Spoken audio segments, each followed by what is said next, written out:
Well, the legal system interacts with farmers, ranchers, rural landowners in numerous ways. Well, today we want to take a look at two recent cases involving land survey confusion and financing issues. The man to do that for us, Roger McEowen with the Washburn School of Law, with these details. Roger, a pleasure. Happy Friday morning. Thanks for being here. So the first case, you and I, we've talked about this, right? There's always seems to be issues with boundaries when it comes to rural America. So this first case we're looking at involves damages triggered by erroneous survey. So what are the highlights here? Yeah, good to be with you, Suzanne. What happened in this case, it was from the state of Michigan, and you had a farm owner that owned property adjacent to a non-farmer. And the farmer had a survey done, and the survey showed that the boundary line was actually 31 feet further than where he thought the boundary was over onto his neighbor's property. And so he excavated the trees, he graded the land, was getting ready to put up a fence. The neighbor sues him. The court ordered another survey, and the court-ordered survey revealed that the first survey was erroneous. So now you've got damages. The key out of this case is the point of this one is to figure out how the court's going to put the genie back in the bottle, so to speak. How do you correct this after trees have been removed, the land has been regraded, the slopes have been changed for what they thought was the correct boundary? And the court said on this one, tough to do. Those were mature trees. We can't just put it back the way it was. But the plaintiff, the injured party, is not entitled to an improvement to their property that would increase the value of their property over what it was before that damage occurred. What's not involved in this case, Suzanne, and which I would find really interesting, is the subsequent case that is sure to come against the survey company that messed up the first survey and created this problem. That's not part of this case. Yeah, I was going to ask you. I mean, you look at the survey, and really, you've got to be very, very specific, and maybe it seems like have multiple surveys done.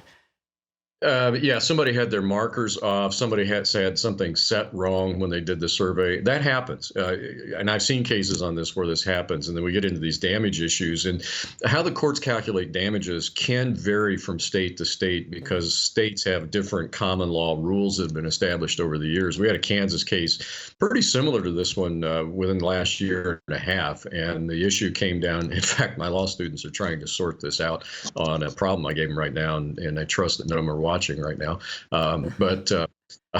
That's an issue. The court laid out how we calculate damages in this case. So farmers have to be aware of what their state rules are on that. Well, the second case, I want to move on to this one, involves a filed financing statement and the use of a debtor's name that was misleading. So give us the details here. What is this? Yeah, this is one that really gets confusing, and it gets confusing and problematic for lenders. When you take a security interest, let's say that I'm a farmer and I pledge my crops as collateral, or I pledge machinery as collateral, and I use my business name, my farm's legal name as filed with the Secretary of State. If you as the lender, say the bank that's loaning me money, doesn't use the precise name as listed with the Secretary of State for a business, then and even a misplaced period, a misplaced comma, a lowercase instead of an uppercase can wipe out your entire security interest, because the whole reason that we file publicly these documents is to put the world on notice that somebody else has an interest in these goods. If a second lender also wants to lend money to me, they need to be able to check a record and be assured that the record is clean, that nobody's going to come in before them if I default. This is known as the seriously misleading rule under UCC Article 9, and you've got to be exact. Many states have what's known as an exact match standard. So if it's an individual, you have to match what their driver's license says.